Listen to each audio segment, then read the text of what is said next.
Lewis Hamilton and Charles Leclerc had their track times during the shakedown of SF25 in Fiorano released to the Italian media, revealing that the seven-time world champion faced a significant disadvantage compared to his teammate.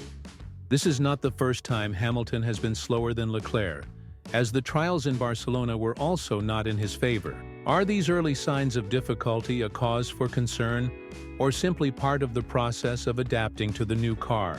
Hamilton has been taking part in a series of test sessions for Ferrari over recent months, and since joining the team on the 20th of January 2025, he has already been on track with the F1 75 in Fiorano. The team made it clear that they do not want any imbalance between their drivers and will do everything allowed under the rules to provide Hamilton with as many test sessions as possible under the TPC regulations, in addition to the shakedown of SF25. He did not disappoint, pushing the Ferrari car to its limits. In fact, on the second day of testing in Barcelona, he even pushed the boundaries further by colliding with the SF23.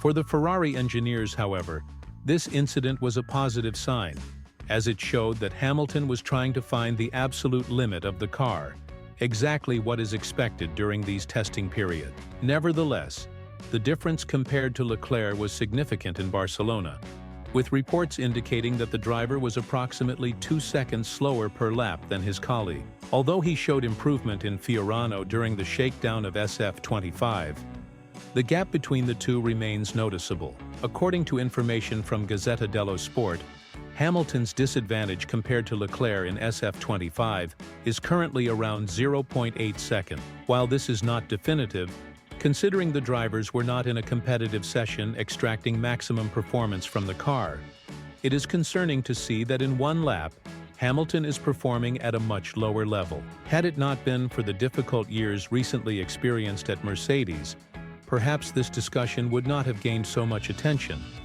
However, with Ferrari achieving approximately half a second of superior performance compared to the previous year, differences like these need to be resolved before the season begins in Australia. When asked about his current preparation, Hamilton admitted that he is not yet at the desired level and that there is much work to be done, emphasizing the need for intensive adjustment. There is no doubt that Hamilton will dedicate himself fully in the coming months to overcome these difficulties. However, considering that he is approaching 40 years of age and has a young teammate, regarded as one of the best qualifiers on the grid, time may not be a luxury he has. Many young drivers are arriving in Formula One, and we have already seen how top teams have managed the issue of youth in their driver pairings. Although hiring Hamilton was a brilliant move by Ferrari, the initial results indicate that concerns about his pace are not unfounded.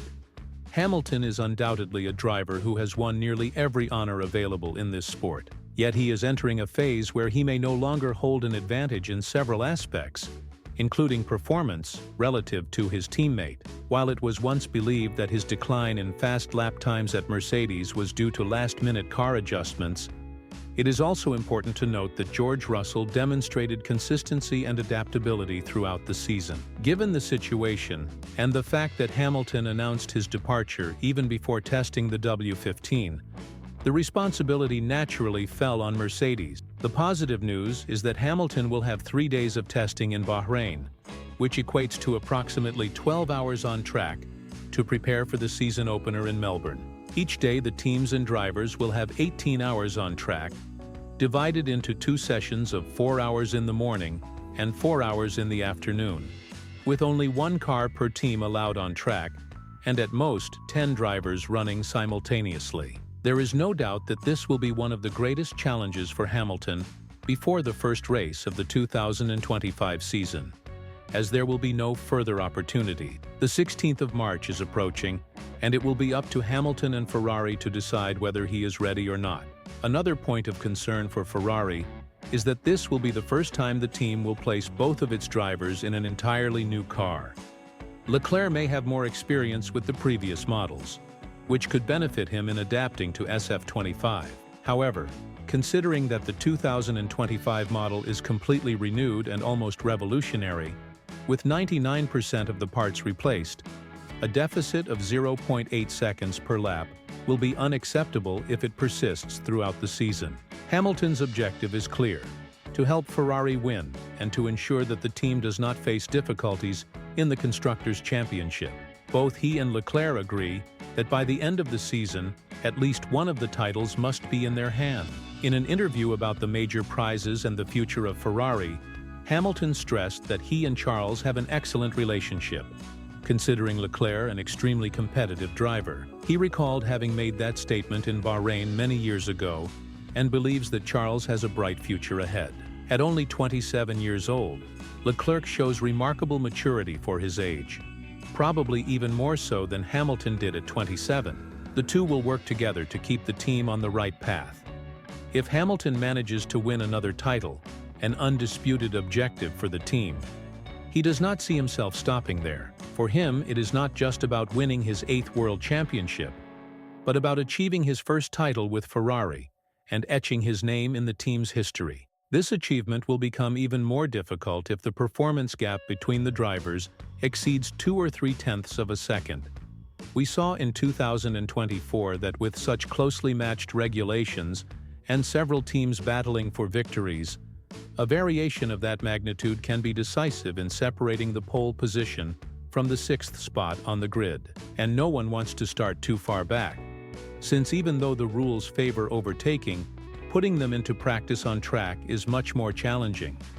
It is essential to find the ideal performance window of the car and to preserve the tires for executing the team's strategy. The overall impression is that Ferrari has the potential to be competitive and to fight at the front of the grid, possibly even contesting both championships. However, if the disparity between the drivers remains, even at half the level observed in Fiorano, winning the Constructors' title will become impossible. For reference, Liam Lawson was instructed to stay at most 3/10 of a second behind Max Verstappen if he wanted to secure a future at Red Bull. Should Hamilton exhibit a greater disadvantage than that, it is still unclear how Ferrari will react. In the Drivers' Championship, it is likely that Leclerc will be prioritized from early in the season, possibly starting from the 3rd or 4th race. However, given Ferrari's significant investment in the new car and the desire to finish the year with titles in both categories, Hamilton's performance will be the main issue to address.